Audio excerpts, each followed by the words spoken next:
नमस्कार बच्चों। आज हम समझेंगे कक्षा 10 गणित अध्याय 3। अध्याय का नाम है दो चर वाले रैखिक समीकरण युग्म। आज हम इस अध्याय को विस्तार से समझने वाले हैं। तो हम सबसे पहले समझेंगे आखिर समीकरण क्या होता है। समीकरण मैं यहाँ पर लिख देता हूँ समीकरण। तो दोस्तों, दो पक्षों को बराबर का चिन्ह लगाकर आमने सामने लिखा जाए तब हम उसे समीकरण कहते हैं। जैसे एक पक्ष हो गया LHS और दूसरा पक्ष हो गया RHS। अगर हम इसके बीच में बराबर का चिन्ह लगा दें तब ये हमारा समीकरण बन जाता है। जैसे आपको मैं कुछ उदाहरण दिखाता हूँ। 2x² प्लस 3x माइनस 4, क्या ये समीकरण है? तो आप कहोगे नहीं, क्योंकि इसमें तो एक ही पक्ष है, एक पक्ष है, ये पूरा एक पक्ष है। हम दो पक्षों को लिखेंगे। एक पक्ष यहाँ पर मैंने 0 लिख दिया। अब ये हमारे बन गए दो पक्ष। अब हम इसके बीच में बराबर का चिन्ह लगाएंगे। ये लगा दिया बराबर, तो हमारा ये समीकरण बन गया। जब दो पक्षों के बीच में बराबर का चिन्ह लगाकर लिखा जाए तब हम उसे क्या कहते हैं? समीकरण। और उदाहरण देखिए आप। 2x प्लस 3y माइनस 4 बराबर 0, ये भी हमारा समीकरण है। अगर मैं आपको और दिखाऊं तो 2x प्लस 4 बराबर 0, ये भी हमारा समीकरण है। अब आप लोग कहोगे कितने प्रकार के समीकरण हैं? एक प्रकार, दो प्रकार, तीन प्रकार। तो इसके लिए हमें सबसे पहले चर समझना पड़ेगा। आखिर चर होता क्या है? अगर आपने मेरी बहुपद वाली वीडियो नहीं देखी तो मैंने उसमें चर और अचर के बारे में बताया था कि आखिर चर क्या होता है और अचर क्या होता है। चलिए यहाँ पर हेडिंग लिख देते हैं चर। चलिए चर को समझते हैं। चर इसमें क्या है? क्या ये चर है? नहीं, ये है हमारा चर x। तो हम चर उन संख्याओं को कहते हैं जिनका मान बदलता रहता है। x की जगह 2 भी हो सकता है, 4 भी हो सकता है, 5 भी हो सकता है, कुछ भी हो सकता है, माइनस का भी हो सकता है, प्लस का भी हो सकता है। तो ऐसी संख्याएं जिनका मान बदलता रहता है उसे हम क्या कहते हैं? चर।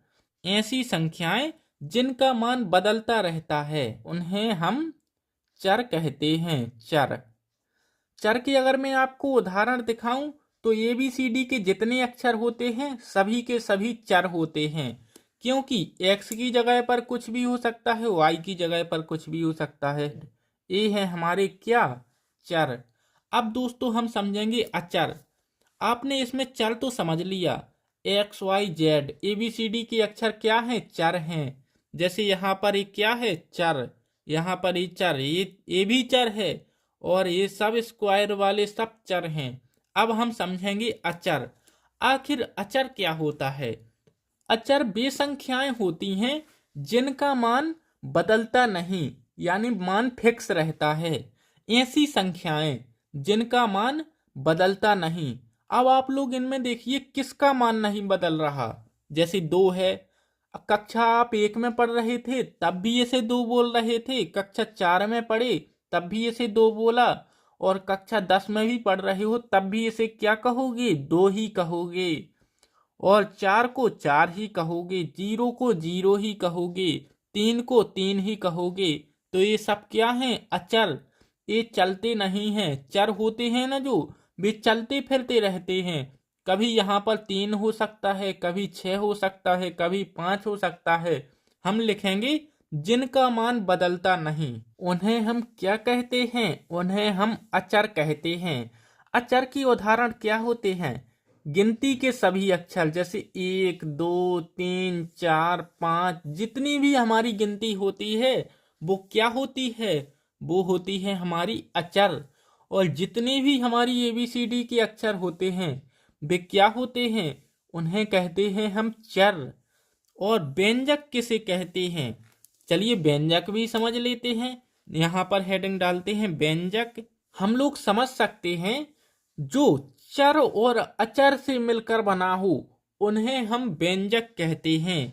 जो संख्याएं चर और अचर से मिलकर बनती हैं उन्हें हम व्यंजक कहते हैं। x गुणे 2 बराबर 2x क्या है? 2x है व्यंजक, व्यंजक इसे हम व्यंजक कहते हैं। जैसे 3x, इसमें 3 है अचर, x है चर। 5y, 5 है अचर, y है चर। ये सब क्या है? व्यंजक। आपने व्यंजक भी समझ लिया, परिभाषा लिख देते हैं। ऐसी संख्याएं जो चर और अचर से मिलकर बने उन्हें व्यंजक कहते हैं। ऐसी संख्याएं जो चर और अचर से मिलकर बनती हैं उन्हें हम व्यंजक कहते हैं। आप लोगों ने व्यंजक भी समझ लिया, चर भी समझ लिया। चर क्या होता है? जिसका मान बदलता रहता है, जो चलता रहता है। जैसे ABCD के अक्षर हो गए चर। अचर जिनका मान फिक्स रहता है, जिनका मान कक्षा 1 में वही था और कक्षा 10 में भी वही है और कक्षा 12 में भी वही रहेगा, उन्हें कहेंगे हम अचर। जैसे गिनती, गिनती का मान वही रहेगा। व्यंजक भी आपने समझ लिया, चर और अचर से मिलने वाली संख्या व्यंजक कहलाती है। इसके अलावा समीकरण भी आपने समझ लिया। LHS बराबर RHS को समीकरण कहते हैं। यानी दो पक्षों को बराबर का चिन्ह लगाकर लिखा जाए तब उसे हम क्या कहते हैं? समीकरण। इसकी भी परिभाषा लिख देते हैं। जब दो पक्षों को बराबर का चिन्ह लगाकर लिखा जाए तब हम उसे समीकरण कहते हैं। अब दोस्तों आप लोगों ने समीकरण भी समझ लिया, चर भी समझ लिया, अचर भी समझ लिया और व्यंजक भी समझ लिया। लेकिन अभी आपको ये समझ में नहीं आया होगा कि ये कौन सा समीकरण है, ये कौन सा समीकरण है और ये कौन सा समीकरण है। तो हम सबसे पहले समझेंगे रैखिक समीकरण। रैखिक समीकरण। अब हम समझेंगे आखिर रैखिक क्या होता है। तो हम रैखिक समीकरण को समझने वाले हैं। रैखिक समीकरण क्या होता है, मैं आपको उदाहरण लिखता हूं फिर समझाता हूं। जैसे लिखा होगा 2x - 3 बराबर 0, ये एक रैखिक समीकरण है। अगर लिखा हो 3x + 4y - 5 बराबर 0, ये भी एक रैखिक समीकरण है। अगर लिखा हो 5y - 2 बराबर 0, तो ये भी एक क्या है? रैखिक समीकरण। तो आपको इसमें एक सा क्या दिख रहा है? सिमिलैरिटी देखिए आप, इसमें क्या सिमिलर है। तो दोस्तों हमको एक चीज दिखाई दे रही है। क्या? इसमें चर की घात कितनी है? जो चर होता है ना, चर, चर की घात कितनी है? 1 है। यहाँ पर कितनी है? 1 है। इसमें भी 1 है, इसमें भी y की घात 1 है। तो हम कह सकते हैं कि जिन समीकरणों में चर की घात 1 होती है उन्हें हम रैखिक समीकरण कहते हैं। जिन समीकरणों में चर की घात 1 होती है उन्हें हम रैखिक समीकरण कहते हैं ना। इसमें चर की घात कितनी है? 1। इसमें भी 1 है, इसमें भी 1 है। अगर मैं यहाँ पर एक और उदाहरण लिखूं, जैसे x की घात 1 + 4y की घात 1 + z - 5 बराबर 0, क्या ये एक रैखिक समीकरण युग्म है? तो युग्म तो नहीं, लेकिन रैखिक समीकरण जरूर है। इसमें भी घात 1 है। किसी की घात 1 लगाई नहीं जाती, लेकिन मैं आपको समझाने के लिए लिख रहा हूं। ये एक रैखिक समीकरण है। अगर यहाँ पर लिखा जाए 2x की घात 2 + y - 4 बराबर 0, क्या ये रैखिक समीकरण है? तो ये एक रैखिक समीकरण नहीं है, ये रैखिक समीकरण है। चलिए दोस्तों आगे समझते हैं दो चर वाले समीकरण। आखिर दो चर वाले समीकरण क्या होते हैं? दो चर वाले समीकरण। दोस्तों अब हम समझेंगे दो चर वाले समीकरण। आपने चर और अचल तो समझ लिया, इसमें समझने के लिए कुछ नहीं है। इसमें दो चर हो जहां पर, उसे हम दो चर वाला कहेंगे। जैसे 2x की घात 2 प्लस 3y की घात 2 माइनस 4 बराबर 0। ये क्या है, इतने में इसमें कितने चर हैं? इसमें एक चर ए रहा, एक चर ए रहा, क्या हो गया? दो चर वाला हो गया, दो चर वाला समीकरण हो गया। अगर आपको एक और उदाहरण बताऊं, जैसे 3x माइनस 4y की घात 2 प्लस 5 बराबर 0, कुछ भी समीकरण ले लो, दो चर होने चाहिए, उसे हम क्या कहेंगे? दो चर वाले समीकरण कहेंगे, दो चर वाले समीकरण। अगर आपसे कोई कहे कि रैखिक समीकरण बताइए दो चर वाले, यहां पर लिखा है अध्याय का नाम दो चर वाले रैखिक समीकरण, तो हम समझेंगे दो चर वाले रैखिक समीकरण। दो चर वाले समीकरण तो पता है आपको, जहां पर दो चर दिखाई दे वो दो चर वाला, और रैखिक जिसमें घात एक हो। अब मैं बताऊंगा, जैसे 3x प्लस 4y प्लस 8 बराबर 0, ये क्या है? इसमें कितने चर हैं? एक चर, दो चर, तो क्या हो गया? दो चर, दो चर। और घात देखिए आप, घात कितनी है? इसमें भी एक है और इसमें भी एक है, तो हम क्या कहेंगे? रैखिक दो चर रैखिक समीकरण वाले लिख देता हूं यहां पर, वाले दो चर वाले रैखिक समीकरण। ये भी है दो चर वाला रैखिक समीकरण, क्योंकि इसमें x की घात 1 है और y की घात भी 1 है। अगर आपसे कोई कहे कि इस समीकरण को रैखिक समीकरण क्यों कहते हैं, उसको ये भी पता है कि इसकी घात 1 है, फिर इसे रैखिक समीकरण कहते हैं, लेकिन वो आपसे पूछे कि आप मुझे समझाओ कि इसे रैखिक समीकरण क्यों कहते हैं, तो आपको तो पता नहीं, लेकिन मैं आपको बता देता हूं।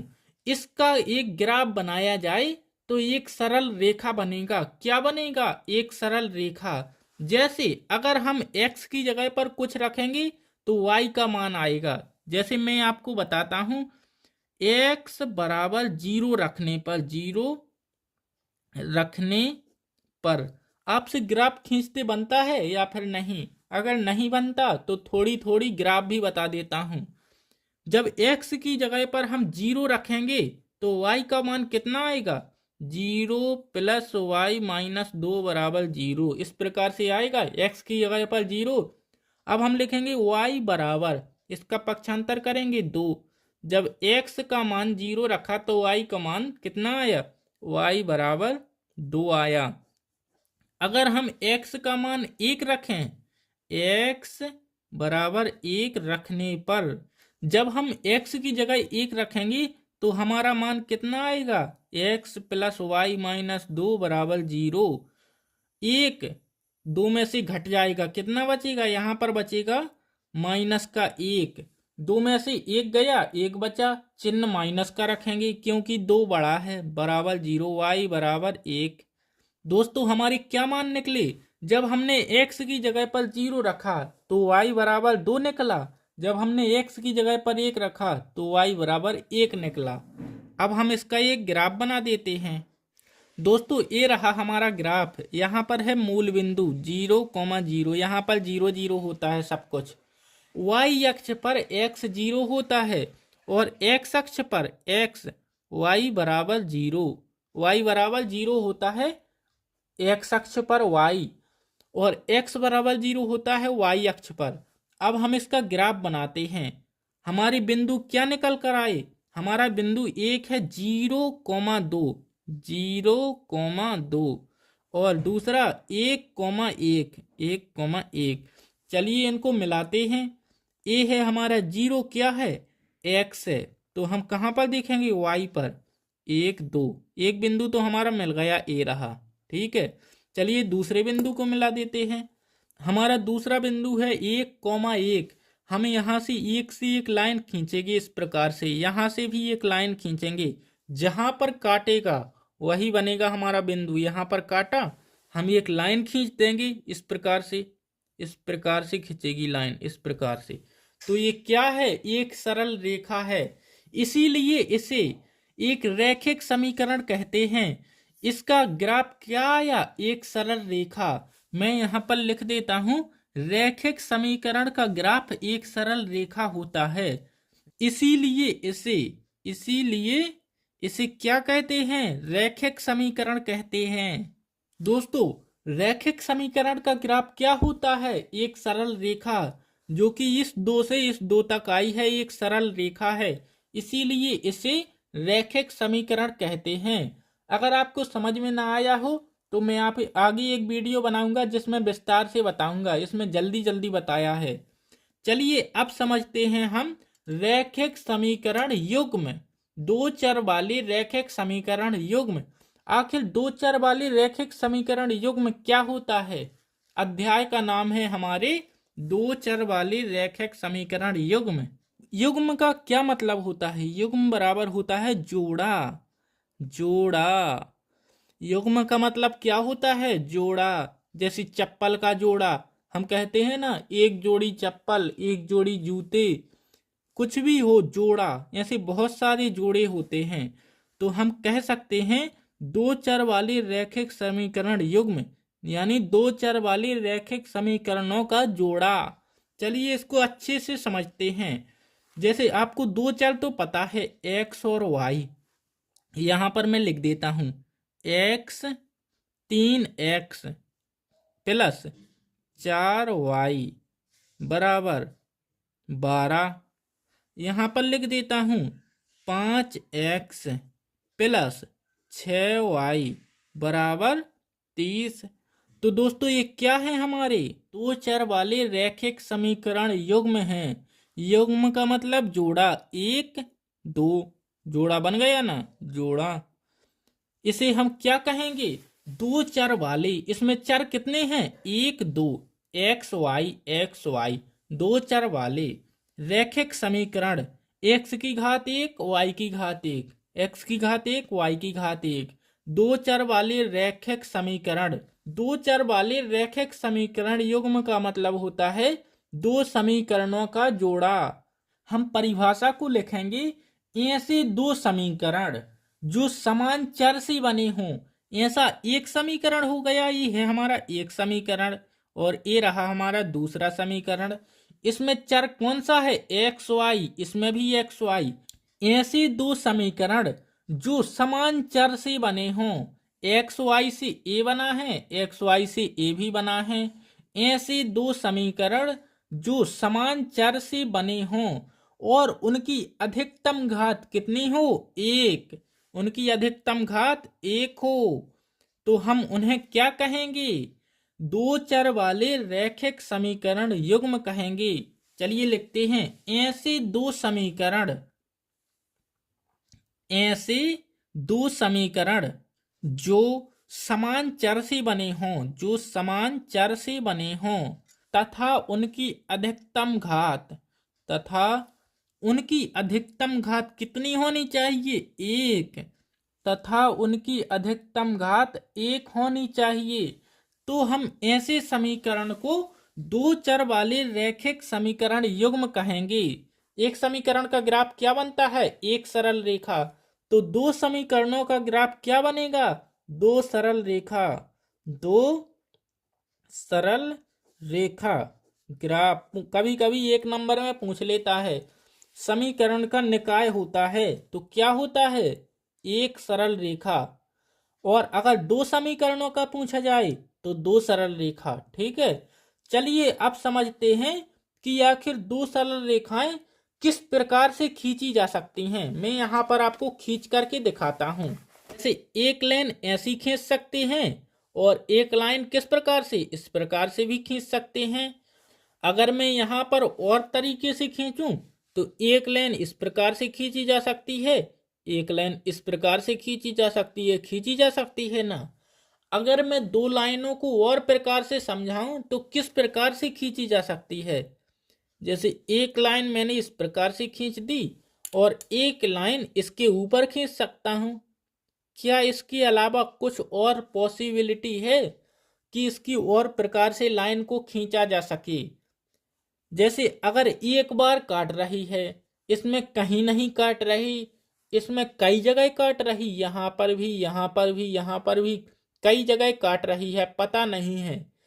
तो दोस्तों इसके अलावा कुछ और पॉसिबिलिटी हो तो आप लोग कमेंट कीजिए और मुझको बताइए कि आखिर हम और किस प्रकार से लाइन को खींच सकते हैं। तो चलिए इसको समझते हैं। इसको क्या कहते हैं? इसको कहते हैं प्रतिच्छेदी। अगर इसमें एक बार काट रहा तो हम इसे कहेंगे प्रतिच्छेदी। अगर इसमें कहीं नहीं काट रहा, आमने सामने चल रहे हैं बड़ी हल सीधे सीधे, तो हम इसे कहेंगे समांतर। इसे समांतर लाइन कहेंगे, आप लोग आगे भी पढ़ोगे समांतर। इसे कहेंगे समांतर रेखा, इसे प्रतिच्छेदी। और इसे क्या कहेंगे? ये तो एक के ऊपर एक है, इसे हम कहते हैं समपाती। आप लोगों ने पढ़ा होगा, अगर नहीं पढ़ा तो आगे पढ़िएगा, मैं आपको पढ़ाऊंगा। समपाती, समपाती इन्हें कहते हैं हम समपाती रेखाएं, इन्हें समांतर रेखाएं। और ऐसी अगर हो काट रही हो एक दूसरे को, तब हम क्या कहेंगे? प्रतिच्छेदी। एक दूसरे में छेद करके निकल गई तो प्रतिच्छेदी। अगर कहीं नहीं काटी तो समांतर, अगर बार बार काट रही है तो समपाती, एक के ऊपर एक हो तो समपाती। अब दोस्तों हम इसके हल लिखेंगे। जहां पर एक काट रहा है यही इसका हल है। क्या है हल? इसका हल कितना है? यहाँ पर भी है, यहाँ पर भी, यहाँ पर कई हल हैं। तो हम लिखेंगे इसमें प्रतिच्छेदी रेखा में कितने हल होते हैं? केवल एक हल। कितने हल होते हैं? एक जगह काट रहा, क्या कहीं आगे काटेगा? नहीं काटेगा। हम लिखेंगे केवल एक हल। और समांतर में, समांतर में यहाँ पर कहीं नहीं काट रहा, कहीं काटेगी ये लाइन? नहीं काटेगी, चाहे जितनी लंबी कर दो। तो हम लिखेंगे कोई हल नहीं, इसमें कोई हल नहीं है, कोई हल नहीं। और दोस्तों समपाती में देखिए, यहां पर भी काट रहा है, यहां पर भी, यहां पर, यहां पर, पता नहीं, इसकी गिनती नहीं कर सकते।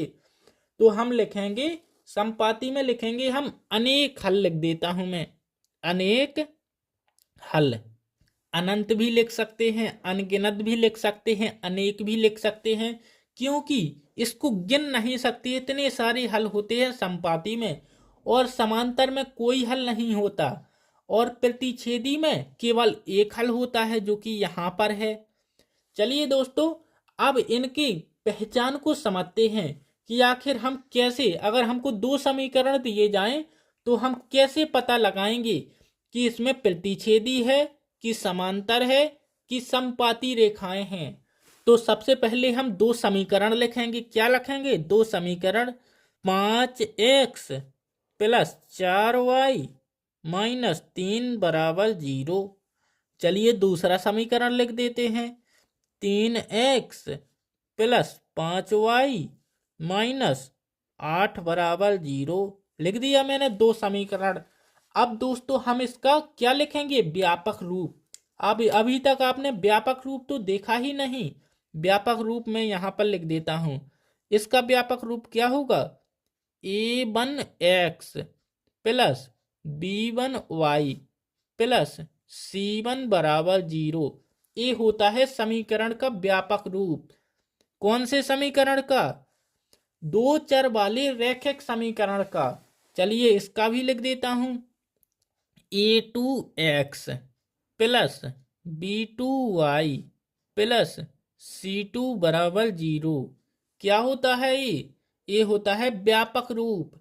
चलिए दोस्तों इसका अनुपात लिखते हैं। अनुपात भी मैं आपको दिखा देता हूं। इसके बटे में ये a1 अनुपात लिख देता हूं। अनुपात b1 बटा b2 बराबर c1 बटा c2। ये रहा हमारे व्यापक रूप का अनुपात। अब हम लिखेंगे समीकरणों का अनुपात। a1 की जगह 5 है, 5/3, और b1 की जगह 4 बराबर 4/3, 4/5 बराबर -3 -8। अब आप लोग देखिए क्या ये बराबर हैं? अगर नहीं है बराबर तो इस प्रकार से लाइन खींच देंगे। खींच दी ना? इस प्रकार से हम पता कर सकते हैं कि इसमें एक हल है कि अनेक हल हैं, कि कितने हल हैं, समपाती रेखा है कि समांतर रेखा है, प्रतिच्छेदी रेखा है। हम सबसे पहले लिख देते हैं प्रतिच्छेदी रेखा के लिए अनुपात। प्रतिच्छेदी रेखा में A1 बटा A2 बराबर B1 बटा B2 बराबर C1 बटा C2 लिखेंगे। अब इसमें क्या करते हैं हम, इसमें यहाँ पर बराबर का चिन्ह है, इसको काट देंगे। कितनी जगह, दो जगह। या फिर या लिख सकते हैं इस प्रकार से A1 बटा A2 बराबर नहीं B1 बटा B2। अगर A1 और B2 बराबर नहीं है तब ये रेखा कौन सी है, प्रतिच्छेदी। कौन सी रेखा, प्रतिच्छेदी। A1 बटा A2 बराबर नहीं B1 बटा B2 बराबर नहीं C1 बटा C2। या फिर इतनी जांच कर लो, बस पता चल जाएगा प्रतिच्छेदी है या फिर नहीं। समांतर के लिए A1 बटा A2 बराबर B1 बटा B2 बराबर नहीं C1 बटा C2। दोस्तों इसमें C1 C2 बराबर नहीं होते। और अब हम लिखेंगे समपाती रेखा के लिए। कौन सी रेखा के लिए, समपाती। इसमें सब बराबर होते हैं। A1 बटा A2 बराबर B1 बटा B2 बराबर C1 बटा C2। अगर आपसे कोई कहे कि जो यहाँ पर बिंदु है ना, इस बिंदु को निकाल करके दिखाओ, समीकरण आपको दे दे और कहीं इस बिंदु को निकाल करके दिखाओ, तो आपके पास कितने तरीके हैं, कौन कौन सी विधि है। तो हमारे पास कौन कौन सी विधि है, हमारे पास सबसे पहले है ग्राफीय विधि। कौन सी, पहले नंबर पर होती है ग्राफीय विधि, जिसको हम नहीं पढ़ेंगे बल्कि हम दूसरी विधियों को पढ़ेंगे। हमारे पास तीन विधि है। दूसरे नंबर पर क्या है, हमारे पास दूसरे नंबर पर है विलोपन विधि, इसको हम पढ़ने वाले हैं। और तीसरे नंबर पर है प्रतिस्थापन। प्रतिस्थापन आप लोगों ने नाम तो सुना होगा, प्रतिस्थापन विधि। हम इन दोनों विधि को पढ़ने वाले हैं। कौन कौन सी को, विलोपन को और प्रतिस्थापन को। ग्राफीय को नहीं पढ़ेंगे क्योंकि इसमें सबसे ज्यादा समय लगता है, समय, और पेपर में आपके पास समय तो होता नहीं। तो हम विलोपन विधि को पढ़ेंगे, प्रतिस्थापन को पढ़ेंगे। और अगर आपसे कोई कहे x और y का मान निकाल कर दिखाओ, x का और y का, x का y का, तो हम कौन सी विधि लगाएंगे, विलोपन या फिर प्रतिस्थापन।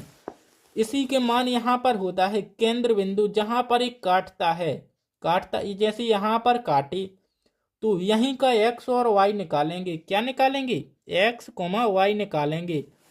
इस अध्याय से 4-4 नंबर के प्रश्न आते हैं, तो आप लोग वीडियो को लाइक कीजिए क्योंकि आपसे कोई भी वीडियो मिस ना हो। तो चैनल को सब्सक्राइब भी कीजिए, SUBSCRIBE, सब्सक्राइब भी कीजिए। अगर आपने चैनल को सब्सक्राइब कर लिया तो मेरी सभी वीडियो को देखिए, मैंने क्या क्या आपको पढ़ा दिया, मोस्ट पढ़ा रहा हूँ। लाइक कीजिए, सब्सक्राइब कीजिए। चलिए अब मिलते हैं विलोपन और प्रतिस्थापन के साथ।